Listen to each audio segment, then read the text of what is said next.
back to our study of Old Testament history. We're in the 4th study of the Judges, and we'll finish the book of Judges today. 2 of the Judges, Eli and Samuel, will be in the book of 1 Samuel.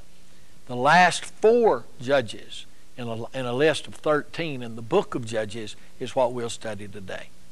Let's study, first of all, 3 we might call minor judges, not minor in the fact they were insignificant because they brought deliverance and salvation to Israel from their enemies, but because there's just not much said about them. Ibzan, Elon, and Abdon. First of all, Ibzan. After him, Ibzan of Bethlehem led Israel. Now this is down in the south, even south of the city of Jerusalem. He had 30 sons and 30 daughters. He gave his daughters away in marriage to those outside his clan, which it was not normal. And for his sons, he brought in 30 young women as wives from outside his clan. He judged Israel 7 years. So there's peace down in the south for 7 years. Then Ibzan died and was buried in Bethlehem. After him, Elon the Zebulunite. Now that's up above the Sea of Galilee. So this is in the north. He led Israel 10 years. Then Elon died and was buried in Ajalon in the land of Zebulun. After him, Abdon. We'll find out that he lives in Ephraim, which is the center territory where Ebal and Gerizim are, and just above the Dead Sea. After him, Abnon, son of Heliel from Parathon, led Israel. He had 40 sons and 30 grandsons who rode on 70 camels. He led Israel 8 years. Now they all had peace. 7 years here, 10 years there, 8 years here, temporary peace. Then Abnon, son of Heliel, died and was buried at Parathon in Ephraim in the hill country of the Amalekites. Again, after these men died, these men brought peace for a short period of time, as Jephthah had for 7 years. 7 years here, 10 years there, 7 years there. Again, the Israelites did evil in the eyes of the Lord. That's redundant, isn't it? Hadn't we heard that again and again and again? They do evil in the eyes of Jehovah. So the Lord delivered them into the hand of the Philistines for 40 years. There's the apostasy and the oppression. Now we're going to read about the deliverer. A certain man of Zorah named Manoah from the clan of the Danites had a wife who was sterile and remained childless. The angel of the Lord appeared to her. This is the lady's vision. And he said to her, "You are sterile and childless." Not only can she not have a child now, she's never had one, but you're going to conceive, though sterile and childless. See, God has to do things, doesn't he, in the midst of these people. But you're going to conceive and have a son.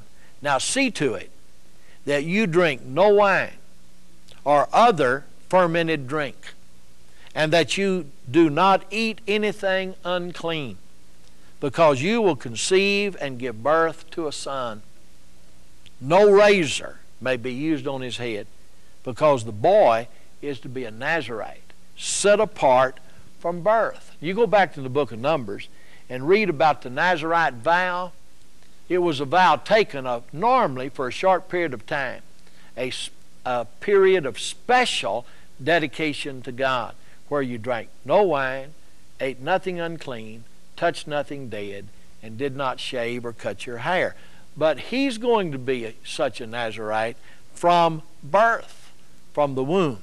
And he will begin the deliverance of Israel from the hand of the Philistines. They will oppress Israel throughout his judgeship, throughout Eli's judgeship, and into Samuel's judgeship. But Samson will begin the deliverer. That's the woman's vision. She goes and tells her husband, "A man of God came to me. He looked like an angel of God." Very awesome. I didn't ask him where he was from. He didn't tell me his name. But he said to me, "You will conceive and give birth to a son. Now then, drink no wine or other fermented drink. Don't eat anything unclean, because the boy will be a Nazarite of God from birth until the day of his death." Well, Manoah would like that established. So Manoah prays to the Lord. And he says, "Oh, Lord God, I beg you, let the man of God you sent come again to teach us how to bring up the boy that is to be born." He believes immediately. His faith will be honored by God, won't he? God heard Manoah, And the angel of God came again to the woman while she was in the field, but Manoah was not there, so she hurried back and told her husband, "He's here, the man who appeared to me the other day." Manoah got up and followed him. When they came to the man, he said, "Are you the one who talked to my wife?" "I am." So Manoah asked him, "When are your words to be fulfilled? What is to be the rule for the boy's life and work?" Notice, he doesn't question. He believes. He just wants to know what to do. The angel of the Lord says, "Your wife must do all that I told her. She must not eat anything that comes from the grapevine. She's not to drink wine or any fermented drink or anything unclean." Manoah said, "Would you like to stay until we prepare a young goat for you?" And the angel of the Lord said, "Even though you detain me, I won't eat any of your food. But if you prepare a burnt offering, offer it to the Lord." Manoah did not realize that it was the angel of the Lord. He wants to feed the man. He doesn't understand he's talking to God himself. "What's your name?" Manoah asked, "that I may honor you when your word comes true." "Why do you ask my name?" "It is beyond understanding." What's this person telling Manoah? "I'm the Lord. I'm the one with the non-understandable name," not the non-pronounceable name. Anybody can say Yahweh, but nobody can understand its depth. So Manoah took a young goat and offered it on a rock to the Lord. And the Lord did an amazing thing while Manoah and his wife watched. As the flame blazed up from the altar, the angel of the Lord ascended in the flame. Seeing this, they fell to the ground. When the angel of the Lord did not show himself again to Manoah and his wife, they realized that it was the angel of the Lord. "We're doomed to die. We have seen God." They called the angel of the Lord who? God. This is God himself, manifested in some fleshly form that he might talk to these people. But his wife said, if he wanted to kill us, he would have already killed us. Verse 24. The woman gave birth to a son and named him Samson. He grew, and the Lord blessed him. Verse 25 is the real secret of Samson's strength, not his hair. And the Spirit of the Lord began to stir him while he was in Mahanaim Dan, between Zorah and Ashtal. He's already beginning to have the experience with God. So the first thing that we see in Samson's life was he was born by the power of God. He was born by the prediction of God. And he was empowered immediately by the Spirit of God. I want us to notice a second point in his life. We might call it marriage, but instead of marriage, I choose to call it the riddle. He's going to confuse the Canaanites by the riddle, the Philistines by the riddle that he tells. Samson in chapter 14 goes down to Timnah, and he saw there a young Philistine woman. He returned and said, I've seen a Philistine woman in Timnah. Now get her to me for wife. They're grieved. Naturally, this is a Gentile lady. This is a pagan lady, and evil companionships do corrupt good morals. His father and mother replied, isn't there an acceptable woman among your relatives or among all of our people? Must you go to the uncircumcised Philistines to get a wife? Samson says, get her for me. She's the right one for me. We're going to study in Samson's life the fact this fellow always has woman trouble. He always loves the wrong kind of woman. Now there's parentheses here that's interesting. His parents did not know that this was from the Lord, that the Lord was seeking an occasion to confront the Philistines, for they were at this time ruling over Israel. Samson went down to Timnah together with his mother and his father. On the way down, suddenly a young lion confronted him. Verse 6 says, the Spirit of God came upon him in power, so that he tore the lion apart with his bare hands, as he might tear a young goat. But he told neither his father nor his mother what he'd done. He went down and he talked to the woman, and he liked her. Sometime later, when he's going back to marry her, he turned aside to look at the lion's carcass. In it was a swarm of bees and some honey, which he scooped out with his hands and ate as he went along. When he rejoined his parents, he gave them some, and they too ate it. but he did not tell them that he'd taken honey from the lion's carcass. Now his father went down to see the woman, and Samson made a feast there. It was customary to bridegrooms. When he appeared, he was given 30 companions. He didn't bring any of his friends. And the Oriental custom, the Middle East custom is that the man to be married go around with companions. Let me tell you a riddle, he said to them. If you can give me the answer within the 7 days of the feast, I will give you 30 linen garments and 30 set of clothes, one for each person. If you cannot tell me, you must give me 30 linen garments and 30 set of clothes. He's going to be wealthy if they can't answer the riddle. Tell us your riddle. Let us hear it. He replied, out of the eater came something to eat. Out of the strong came something sweet. Now, knowing the story, that's easy for me. The lion is an eater, and food, honey, came from the lion. The lion is strong, and from the strong came honey, something sweet. For 3 days, they could not give him the answer. On the 4th day, some authorities read the 7th day, which is probably correct. I'm going to read it that way. On the 7th day, they said to Samson's wife, coax your husband into explaining the riddle for us, or we'll burn you and your father's household to death. Did you invite us here to rob us? Did you invite this guy here to steal from us? Then Samson's wife threw herself on him, sobbing, you hate me. You don't really love me. You've given my people a riddle, but you haven't told me the answer. He says, look, I haven't explained it to my father or my mother.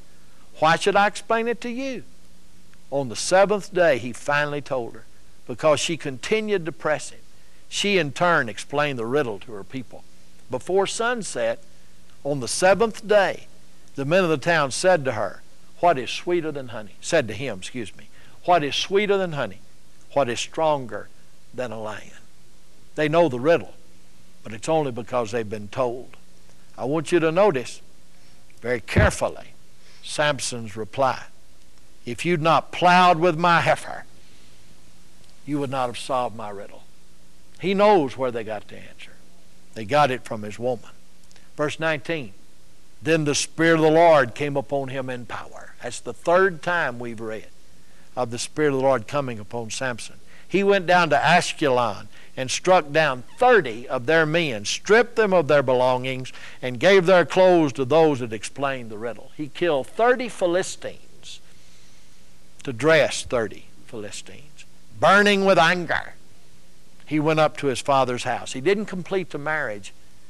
There was no consummation at the end of the feast. And Samson's wife was given to the best man, the friend who had attended him at the wedding. That's the riddle. And he's lost a wife, but he's begun to judge Philistia. The 3rd one we're going to call 300 foxes. Later on, chapter 15 is where we are. Later on, at the time of the wheat harvest, Samson took a young goat and went to visit his wife. He said, I'm going to my wife's room, but his father would not let him go in. He said, I was so sure you thoroughly hated her that I gave her to your friend. Isn't her younger sister more attractive? Take her instead. Samson said to them, this time I have a right to get even with the Philistines. I will really harm them. So he went out and caught 300 foxes. That's a good trick in itself.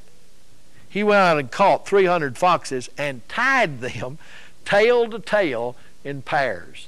I have to grin. I have to laugh. That's a strange sight, to have 150 pairs of foxes tied together. He then fastened a torch to every pair of tails, lit the torches, and let the fox loose in the standing grain of the Philistines. What is an animal, two animals tied together, going to do? They're going to run in circles to try to get loose from each other. They're going to spread that fire through all the standing grain of the Philistines. He burned up the shocks and the standing grain together with the vineyards and the olive groves. The Philistines said, who did this? They said, Samson, the Timonite's son-in-law. because his wife was given to his friends. So the Philistines went up and burned her and her father to death. Samson said to them, since you've acted like this, I won't stop until I get my revenge on you. And he slaughtered many of them. And he went down and stayed in a cave in the rock of Etam. So God is avenging his wrath upon the Philistines by one man, Samson. Samson has killed 30 of them. Now he's killed many of them. They're slaughtering one another. The Philistines are being weakened.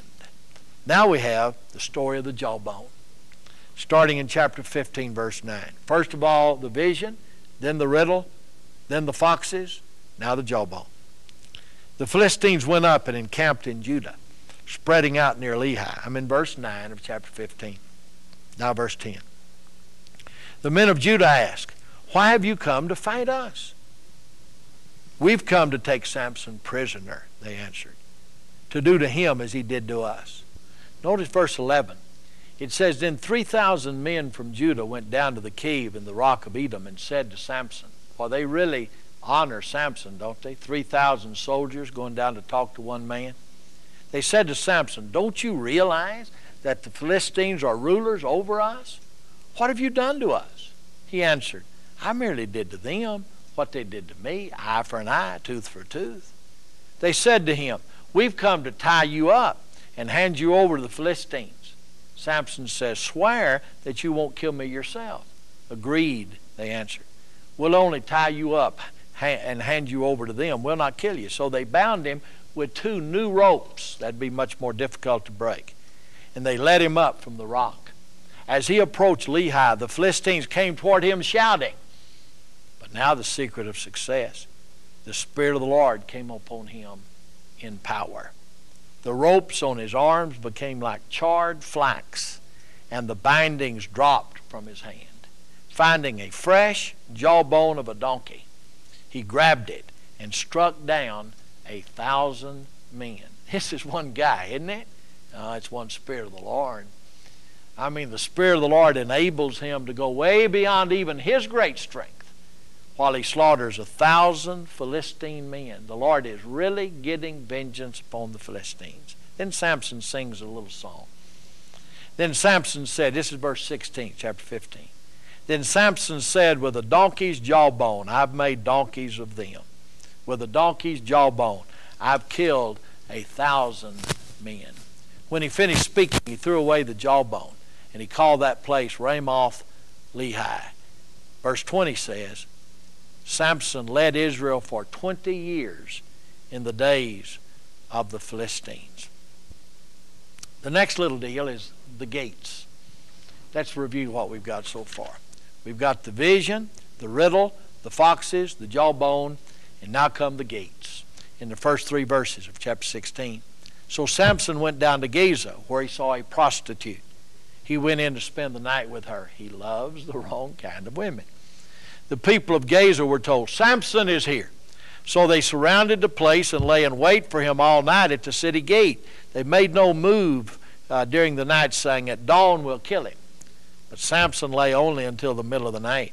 Then he got up, took hold of the doors of the city gates together with the 2 posts, tore them loose. That's going to be at least 1,000 pounds, bar and all. He lifted them to his shoulders and carried them to the top of the hill that led to Hebron. He ashamed the city of Gaza. That's why later they'll shame him. The next and perhaps the last lesson in his life is the haircut.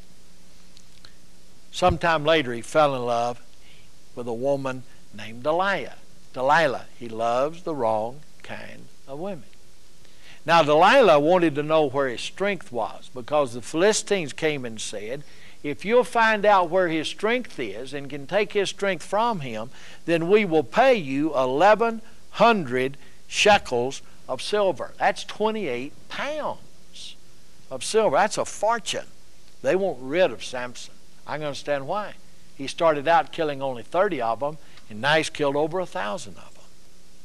So Delilah said to Samson, tell me the secret of your strength and how you can be tied up and subdued.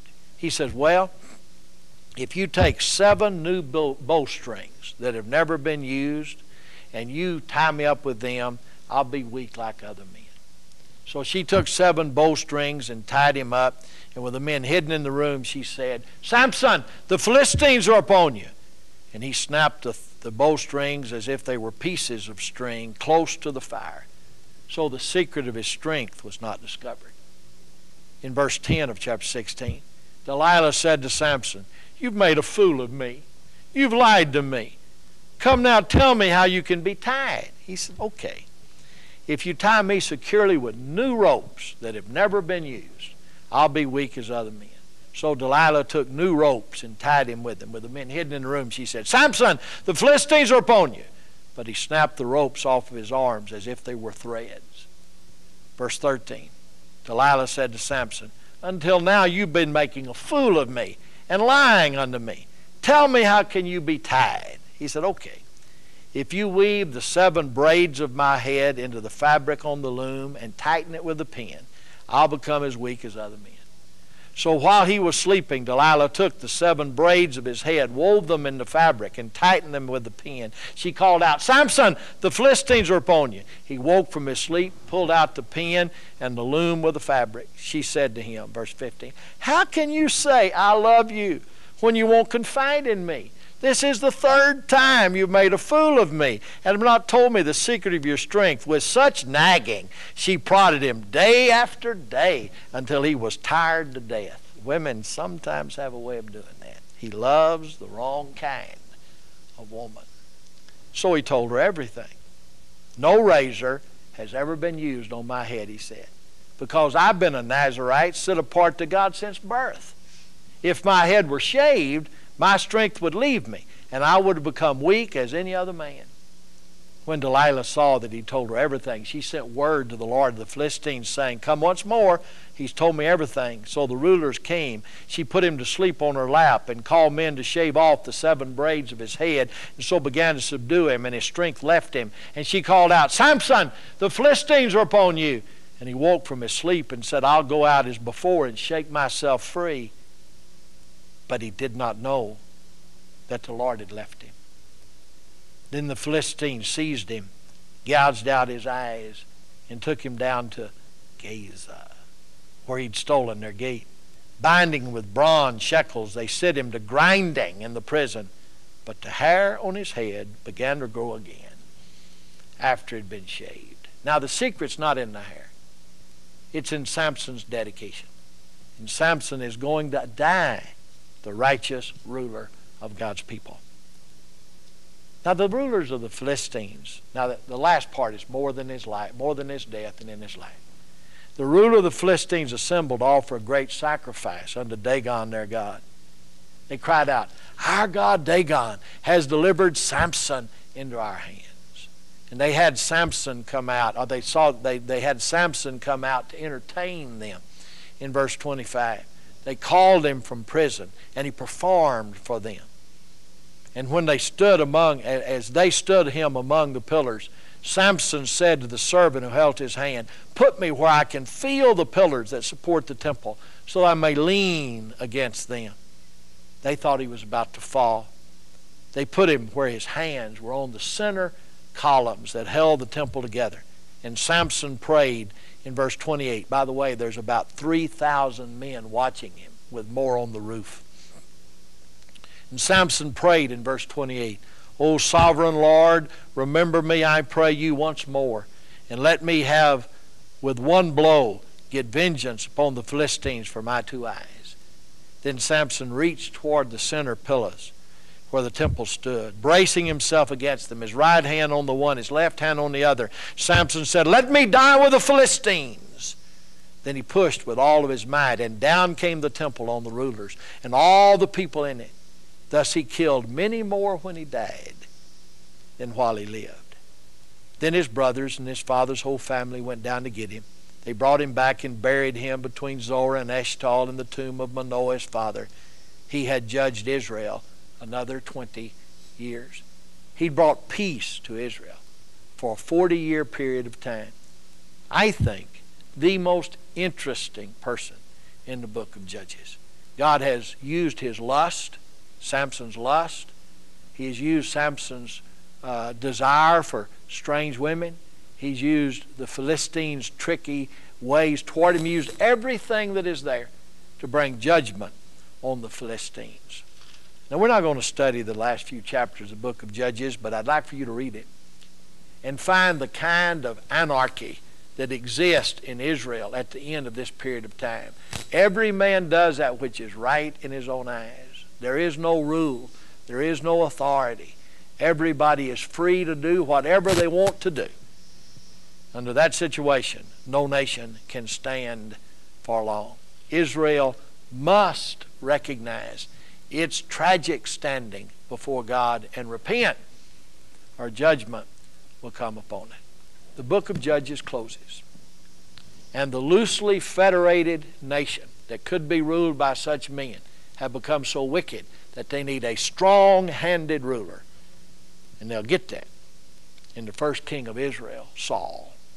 Before we get there, there are two more judges, and we'll look at them in our next lesson from 1 Samuel chapters 1 through chapter 8. Why don't you read that next time? Remember this. Sin always leads to disorder, decay, and destruction. Honor the Lord with all your heart, soul, mind, and strength.